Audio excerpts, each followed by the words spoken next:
ছাত্র শিবির রক কাটতো, ছাত্র শিবির রাজাকার, ছাত্র শিবির মৌলবাদী, ছাত্র শিবির সেকেলে, ছাত্র শিবির হলো নারী বিদ্বেষী। ছাত্র শিবির খুবই একটা আতঙ্কের নাম, ভয়ঙ্কর এক জিনিস। যেই সংগঠন একজন ছাত্রকে এমন মানুষ হিসেবে পরিণত করেন, যেই মানুষ হিসেবে পরিণত করা একজন ছাত্রের নিজের একটা স্বপ্ন থাকে যে আমি এমন একজন মানুষ হব।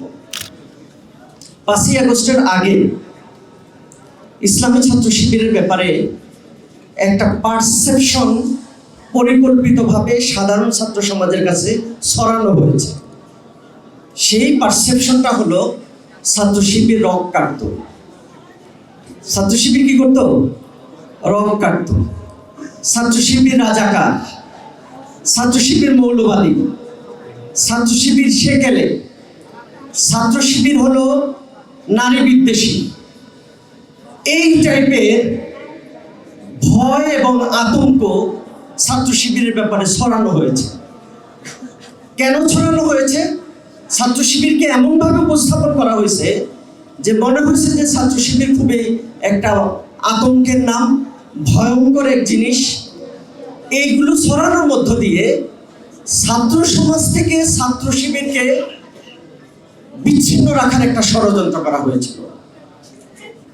কিন্তু 5ই আগস্টের পরে ছাত্র সমাজ যখন ছাত্র শিবিরকে কাছ থেকে দেখার সুযোগ পেল,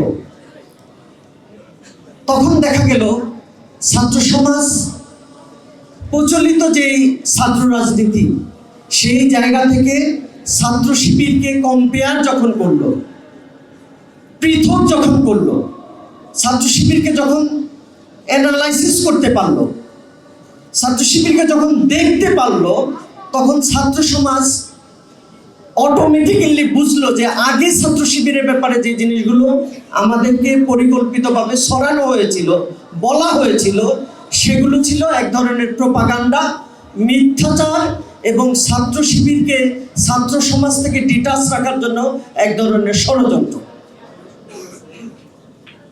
যার ফলে ছাত্র সমাজ কি করলো? ছাত্র শিবিরকে তাদের অভিভাবক হিসাবে হলো খুঁজে পেল। ছাত্র সমাজ ছাত্র শিবিরকে তাদের গার্ডিয়ান হিসাবে হলো গ্রহণ করলো।